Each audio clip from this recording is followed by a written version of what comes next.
I guess my New Year's resolution for 2024 would be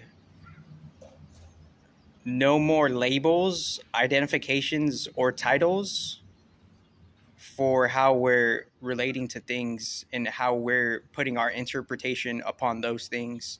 Or not necessarily no more of that, but just a vast reduction of the titles, labels, and identifications, because the titles, labels, and identifications, without us really knowing how to interpret it, those things particularly, they're carrying emotional baggage and mental confusion around that, because how we're associating with the identification or how we're identifying with the association of a title, label, or an identification, it's based on other people's biases and how they're using that within their bias to psychologically conform and maneuver that ideal to be something that it isn't necessarily that in its holistic sense or its original sense. And once we like ascribe meaning and on a unconscious level, we attach automatically to the baggage of the titles, labels, and identifications, then we're subject to the emotional baggage and the confusion of the titles, labels, and identifications. So, like for 2024, it's like no more labels, because once we like use labels, different fragmented biases, they're accumulating unique, bewildered emotional baggage to associate a certain meaning of what that title, label, identification is when it's really not that. We're using the titles, labels, and identifications for one small micro component for some type of micro control faction or some type of control factor, because anybody could inherit or adopt any title that wasn't originally theirs, basically on a neutral level. And since doing that, they're trying to leverage and misrepresent that title, label, or identification for their own benefit in their fragmentation. And their own benefit and fragmentation on an unconscious level, it creates confusion, ignorance, and in turn creates some unique disfulfillment. So for 2024, I'm saying, no more labels, because once we use labels to label something, well, not necessarily no more labels, but a reduction of labels. No more labels, because other people's fragmented biases, they're going to accumulate misinterpretation, and they're going to be subject to unnecessary emotional baggage based on physiological, natural conformity, just us being empathic to how someone else feels. Now we're on a micro unconscious level. We have a minor attachment to that emotional baggage, which isn't necessarily necessary. So I'm just saying, like, no more labels, because once we label something to be something as, we're not seeing it for what it really, really is. We're missing the point of what it really is. And it's not to say, like, take away all the labels entirely. It's just that we have to put a pause and we have to reduce the labels, and we have to have specific inquiry of asking, like, is this what it really means? Is this the original use of the title? Is this the original use of the label or the identification, Because the titles and labels, as we're evolving with that, it's creating skewed identifications of what something really is over time, over millennia. So this is like a millennial transition, not in the age group sense, but in the time span sense of, like, over millennia. There's subtle micro evolutional adjustments in how we're gradually accumulating confusion to misidentify and in turn misassociate ourselves with how someone could falsely use a title, label, or identification. So, like, no more labels, because as soon as someone, like, as soon as we're labeling something, we're we're also, like, if we don't see the fragmentation thereof, we're also casually, like, distributing the micro confusion thereof. And if we reduce the labels I'm not saying to take out all the labels entirely. I'm just trying to say pivot out of the labels, so we don't have to like plaster unnecessary emotional baggage or projection upon anybody who you think is upholding that title. Because if someone's upholding a title, they're not necessarily like representing it how you think they're representing it. So it's like we have to. It's a matter of inquiry. And excuse, I just got done with the run. So but it's a matter of inquiry.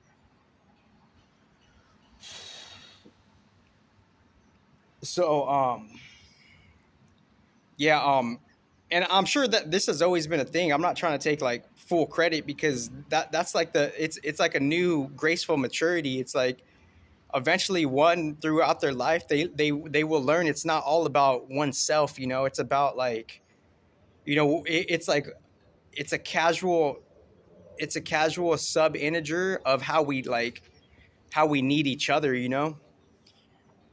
aside from even like the aside from even the flesh suits, even the flesh suits, like it's not for me to like discuss whether reincarnation is real or not. It's not for me to discuss whether in the future we could prove somehow if reincarnation is real or not, because obviously nothing is like really factual until it's proven, but the thing is, with this new technological advancement and innovation, we have to ask, like, can these things that were uncertain in the past, could they actually in some weird way, could they actually be proven? And that's the mystery for the future, because all of this, like, all of these like trends in a subtle in a subtle component of them, they have some percentage and measure degree of fragmentation, non-wholeness, and quote unquote ignorance, end quote. And then you could ask, like, what is the soul, like, what, here's a cool question: what is the soul? So you could say on a specific level, everything is the soul, every material spectacle, every material particle is the soul inside out. And as everything is the soul inside out, it's how it's how different material objects collided with other material objects to go through different layers to create a combustion field that had an external combustion trajectory to reduce the soul itself. So everything is of the soul, but it's just a reduced percentage of the soul. It's a lesser amount of the soul. And I had it in my head differently, obviously, but like, everything is of the soul. Let's see what we got on that vibe. We got to vibe check the surroundings,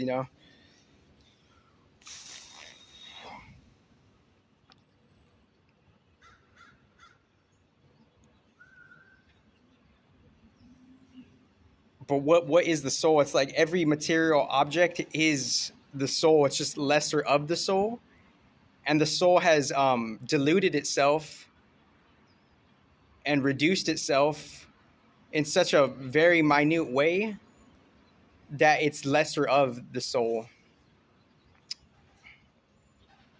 So I'm just gonna do the sky. I'm just gonna look at the sky real quick.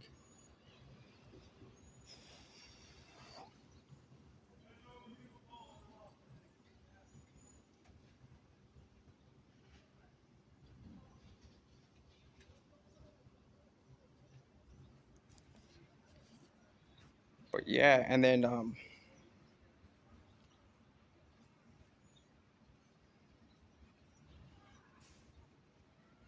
but yeah, no, like, no more labels, because like, you know, there's different provokings and causes for why we feel the way we feel. One is because we're misidentifying things.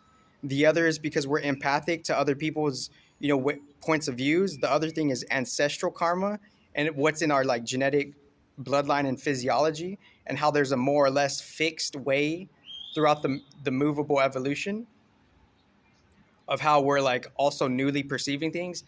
And then another way is just how like we're embracing like the newness and the transformation of the old. So these are the causes to the emotions and stuff.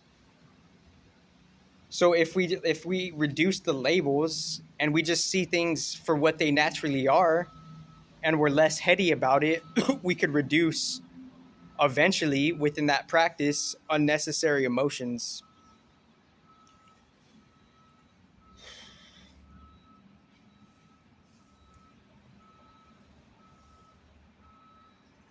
So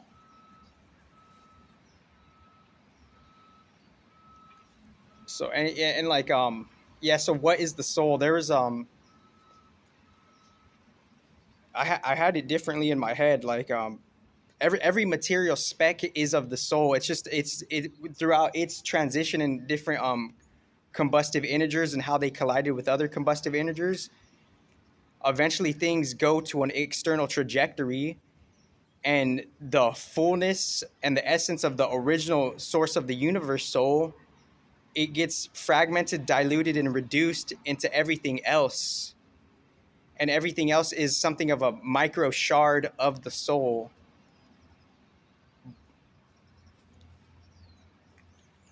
So everything is like the soul in like an inside out energetic way. Like even like, even the leaf, even like everything, it's just like what elemental combustive integers collided in such a way where it had an external trajectory, and that external trajectory created the fields and the monuments of the elements themselves, and those fields and the monuments of the elemental layers of energies. They're doing their own thing, and Earth is like the quote unquote last layer, end quote, for the stage for everything to be have a quote unquote final solidification process, and that final solidification process is the stage, and it entertains and it inhabits everything else, and it's external solidified, nuanced micro, expression of what every element is. And somehow for that to be organized, who's to say if like who's to say if there was an original cause or not, because like you could say like, okay, science did that, but it's like with if you did a science experiment and you like arrange something to be of a particular science experiment, later down along the line, you can't say randomness caused that science experiment. You caused that science experiment. So could that be said with a like a different type of a bigger perspective of an as above so below perspective?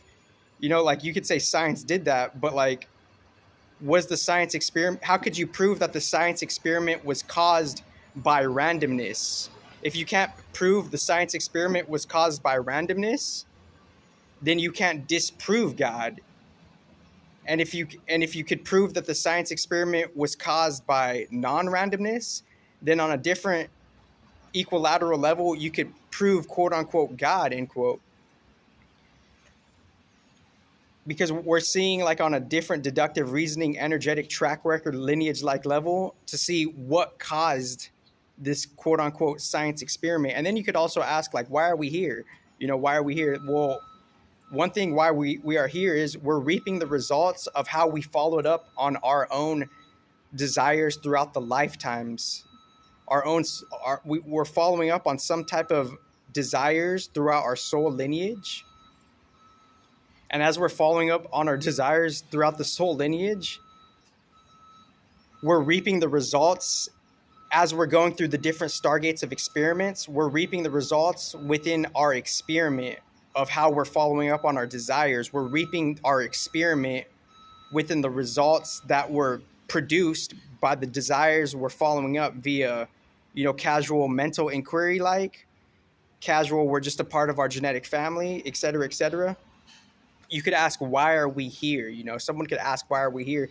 It's because we're reaping the results of some type of nuanced desire that we were curious about and we followed up on, and that produced and created an effect of a result, and and the results themselves are a new experiment. Because obviously someone could ask like, why are we here? Well, I just told you, you're following up on some type of desire, and as you're following up on some type of desire, that's leading you to a certain space. And we all have different reasons why we're here, but like I'm trying to be more neutral than then how someone could be caught up in some type of dualistic emotional bias or mental bias. I'm trying to stray away from the mental biases and the emotional biases. So that's a keynote right there, you know. So that's why I'm trying to be careful, and I'm trying to be as clear as I can, like with any type of confusion that could, you know, quote unquote, be interluded throughout your vessel, or just any type of question that could come up. I'm trying to like dispel the confusion.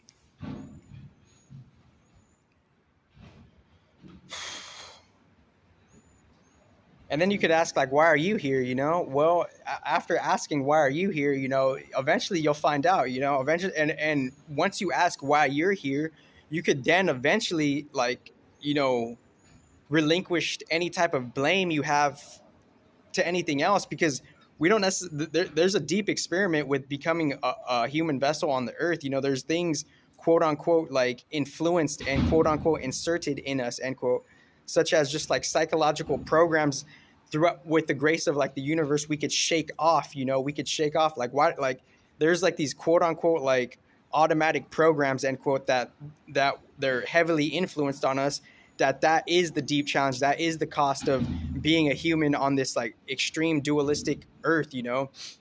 And I say extreme dualistic because all these dualities are like, we're all going through all of these different dualities, such as quote unquote, you know, good and evil, and somehow there's like a standard, you know, secret order behind it, you know, apparently.